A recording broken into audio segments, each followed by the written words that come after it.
Jordan here today, and it's pretty late, but I thought I should get this video out to you guys. What we're going to be discussing is how modulation can affect your synth very differently from any other synth you make.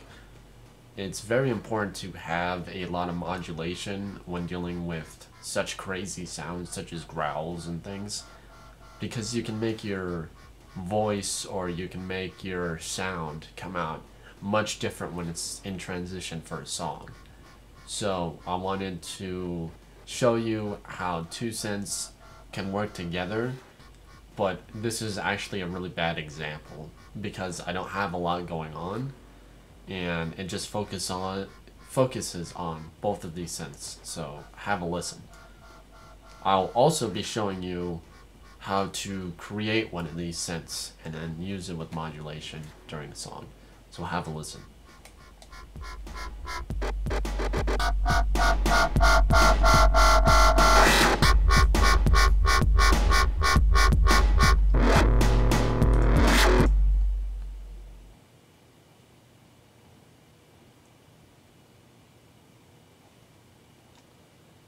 Oh. Whoops.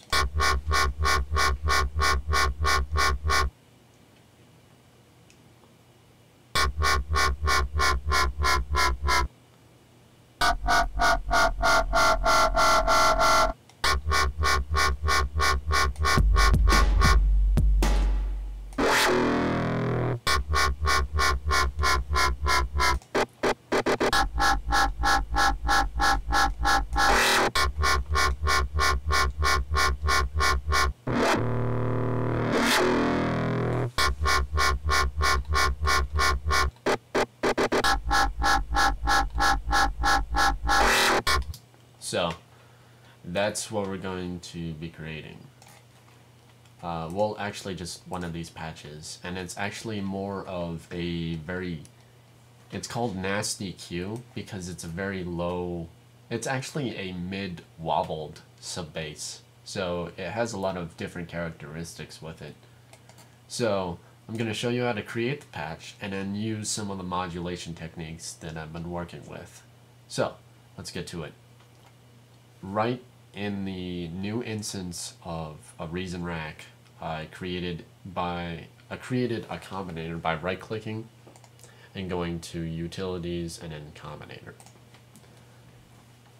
Okay, so in this combinator, we want to right-click or control-click if you don't have a PC mouse. And since I work with Mac, I thought it would just be easier to use a PC mouse instead of control-clicking. It's just one click. Anyways, we want to create a subtractor. In this subtractor, we want our first oscillator to be a sine wave and have 0 octaves. And our second one, we want to turn it on and we want to change it to waveform 10 and change it down 2 octaves. We're not going to be messing with any of the FM right now. I've tried messing with the FM in this patch and it just sounds awful. Not good awful, bad awful. So, anyways, back to the patch. I'm going to take filter frequency 64, that's where it is right now, and I want to take it and make it about 40. And after that, I'm going to go over to my modulation wheel. And I'm actually not going to mess with anything, it's right where it needs to be.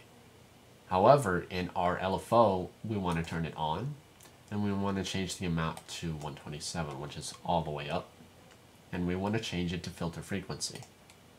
Turn the rate about 1/4 and make sure it's synced.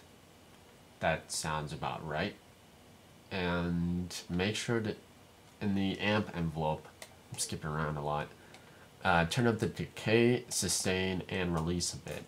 So that way when you hit a note, it rings a lot less instead of just a straight cutoff. Okay, so after this, we're going to right-click, create a Scream 4 distortion unit, and I can play a little bit to see how this sounds.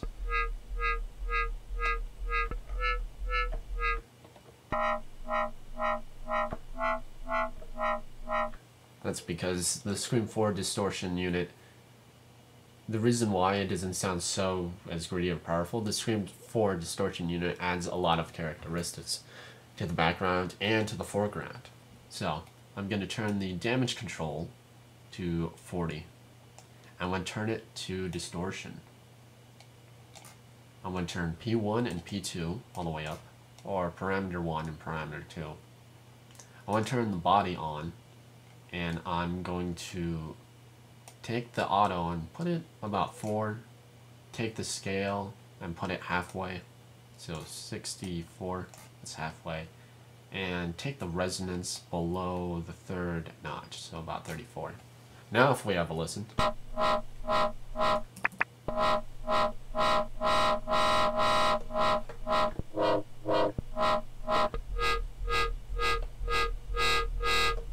The reason why it doesn't sound, let me get you up to speed.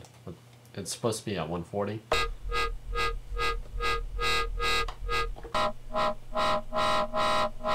We're almost there. We just need to add a EQ, so MC class equalizer, and right click after that and maximizer, so MC class maximizer. We're going to turn on low cut. Parameter 1 goes down to 139, gain down, Q all the way up, and 2.585, gain down, Q all the way up for parameter 2. Take the high shelf, take it down to 3 kilohertz or as low as it'll go, and turn it up 2.9 decibels and take off the Q, which is 0.5, as low as it'll go. Turn on soft clip, turn it to 127, take the release to auto, and take off the limiter. And boost it if you need to. So when dealing with modulation, let me make sure I have the right. Okay. So the differences between my patch and the patch I'm creating for you guys is I forgot to turn up the phase amount a bit, and I forgot to turn the mix all the way to the right. And change the rate probably 1/8 or 3/16. That's about right, so I'm sorry for that. Anyways, now that we have our patch, I should show you some tricks on modulation.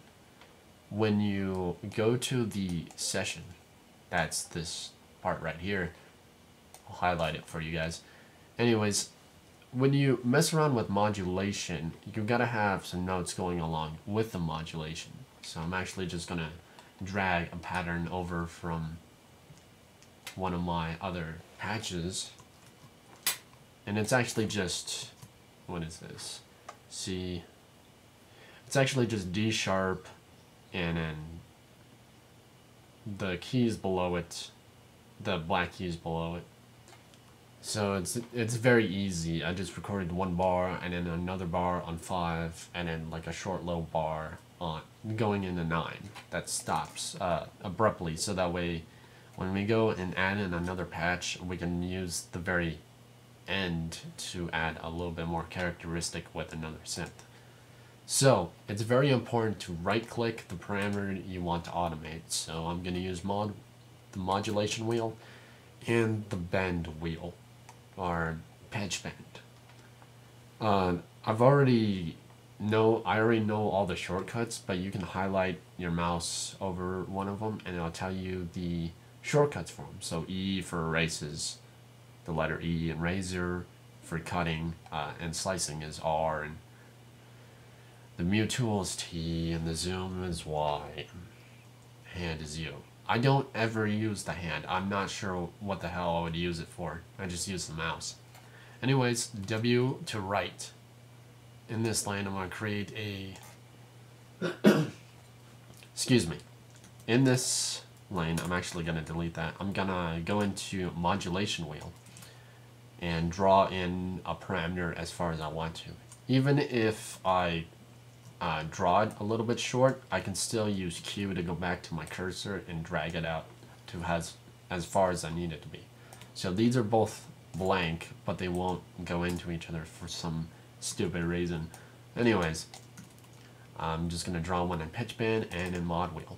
So in mod wheel, it doesn't have that wobble anymore, because as soon as we modulate the frequencies, it's just gonna have a static signal. So I'm actually gonna go for mod wheel, plug a point at the very bottom, then as soon as it hits a note, so it hits a note at 5, I'm gonna bring up the mod wheel and then bring it right back down. It's kind of a short attack, and do it for the very last note as well. Bring it back down. So, and pitch bend, you gotta set that right at the middle, because if you set it any lower or higher, your synth isn't gonna come out right. But when dealing with pitch bend, I like to pitch it down, so I'm gonna go to the middle and just drop a point and leave it like that. Now if we have a listen, it's gonna be a little bit different. It's still gonna have the same notes, but a little bit different to drive your track in a nicer direction.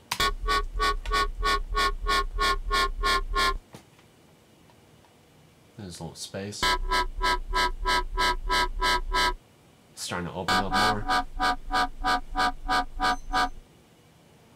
So this is a bad example, like I said before. So I'm actually gonna change my patch to, I don't know, 80s dubstep, and then have a listen. The mod wheel and the pitch bend, when you change a patch, they still stay the same. So that's what's really cool. Let's have a listen. It's gonna be kind of different. Uh-oh. Yeah, that's right. I should right click, edit automation. Okay, when you deal with different patches and you're switching out, you gotta drag up your automation lines. It just doesn't work. So each synth is unique to its own patch, which is stupid. I wish all the patches and all the automation would work coherently. So, but anyways, I hope you guys enjoyed making this synth. I'll be working on, for Friday, I'll be showing you a lot of more tips and tricks, and I'm actually going to be making a second video and thinking about making a podcast series. So that way, instead of watching my videos, you can watch them too, just to keep up. I'll be talking about what goes into a good synth, a lot of tech talk, a lot of personal talk, what's going on, what causes these reactions to come up with these ideas. So I hope you guys enjoyed, and I'll catch you guys Friday. Stay safe, everybody, and stop texting and driving. I don't know, I'm not that old, I'm only 21, but you guys gotta stop texting and driving at the same time. And if you ignore me, that's fine. I hope your face gets smashed into the front end of a car because of your teeth, and you're gonna have plastic surgery. Actually, I'm not sure what goes into remaking teeth. I don't know. Maybe dentures. But that's not an insult. I mean, just stop texting and driving. I'm gonna make a bumper sticker if you guys don't stop texting and driving. Have Siri text and drive for you, so that way your eyes aren't looking off the road. That's it.